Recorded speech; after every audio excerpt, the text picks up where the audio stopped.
أكد الكرواتي زوران ماميتش مدرب نادي الهلال السعودي على أهمية تحقيق البطولة الأولى له مع الزعيم الهلالي، وذلك خلال المؤتمر الصحفي الذي أجراه بمناسبة المباراة النهائية بكأس زايد، والتي يستضيفها ملعب هزاع بن زايد في مدينة العين الإماراتية، والتي ستجمع فريق الهلال والنجم الساحلي التونسي. وقال ماميتش في بداية المؤتمر الصحفي: مررنا بمصاعب ووصلنا للنهائي، ولن يكتمل مجهودنا إلا بتحقيق اللقب، وسنعمل كل شيء للرجوع بالكأس إلى المملكة. وتابع الكرواتي قوله: أتينا للنهائي ولن نشعر بالراحة إلا بالفوز به. وأضاف: تحقيق الكأس سيريحنا ويجعلنا نكمل بقية البطولات بأريحية. وعن الفريق المنافس في لقاء الغد النجم الساحلي التونسي، قال مدرب الهلال: النجم الساحلي فريق معروف ويلعب بشراسة، سندخل بكل عوامل تحقيق الفوز والتواجد بتركيز تام، وسنحتفل بعد المباراة.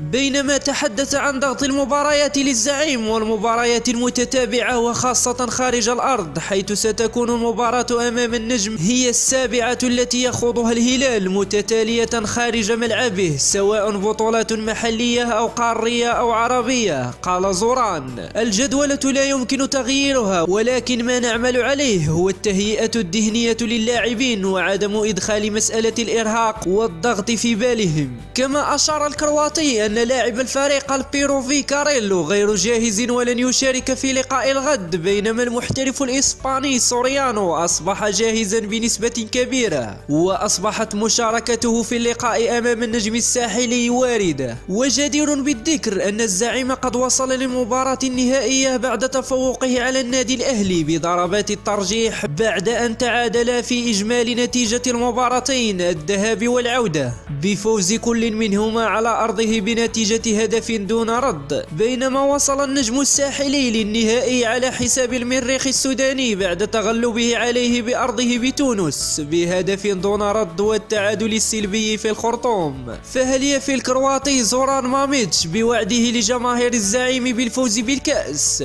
شاركنا رأيك في التعليقات، ولا تنسى دعمنا بلايك والاشتراك في القناة ليصلك كل خبر جديد.